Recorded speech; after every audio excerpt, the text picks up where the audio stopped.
Vail, of course, widely known as a winter wonderland and a premier ski destination, huge draw for our state. But a lot of people are overlooking the breathtaking beauty and all the adventures you can get in the summertime up there. It's true, and not to mention less tourism. I just got back, not crowded at all. So joining us now to share her tips on exploring Vail is travel blogger Abigail Bliss. Welcome back. Thanks so much for being here. And I'm excited. I'm so glad you're covering Vail, one of my favorite places. And I like it more in the summer than I do in the winter. Just saying, don't get mad, all the snowboarders and skiers. Anything new in Vail to experience this summer? Yeah, so there's a few new experiences in Vail this summer, but I think one of the most exciting is the 10th Mountain History and Whiskey Tour with Nova Guides. So this is a local Jeep outfitter, and what they'll do is they'll pick you up at your hotel in Vail, drive you down the top of the Rocky Scenic Byway, and get you into Camp Hale. So this is Colorado's newest national monument, and it's especially noteworthy because it's where the 10th Mountain Division trained during World War II. So you'll get a lot of that history and obviously incredible views as you bump along this backcountry dirt road and admire the views, come back down into Vail, and you learn more about the 10th Mountain Division at the Colorado Snow Sports Museum. So after that, you end with a tasting at the 10th Mountain Whiskey Company. So it's a really great, well-rounded, fun program that I highly recommend. Oh, that sounds amazing. You're getting history, you're getting adventure, you're getting booze, you're getting a little bit of everything. Right.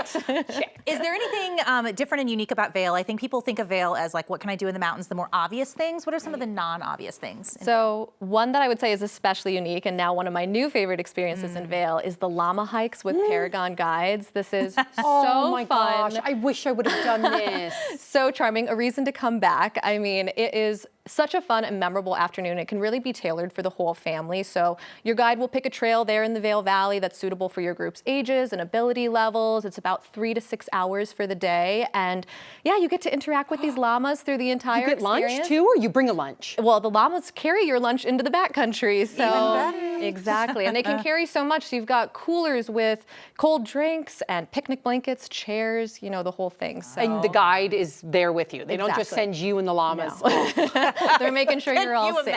Oh, I can't. I would be lost. Llama would lead the way. I hope that would be hilarious. Okay. Lastly, goodness. we love every time you come on, Abigail. You always have these hidden gems. Yeah. Any hidden gems that is your favorite when it comes to Vail?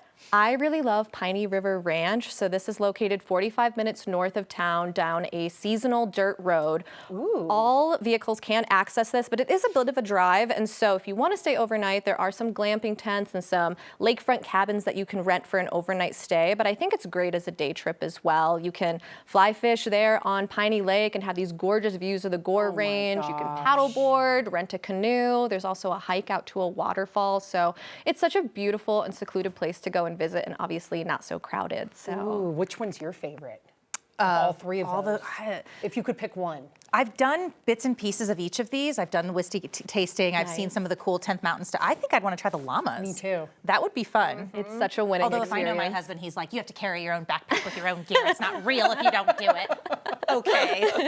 Oh, Abigail, you gave us so many fun things to do. Thank you so much. I was just there, and I wish I would have done the llamas, but like you said, we'll just have to go back. Exactly. Reason to go back. Awesome. Thank you. Well, if you'd like more travel tips from Abigail, you can follow her adventures on her social media at abigailrose.bliss.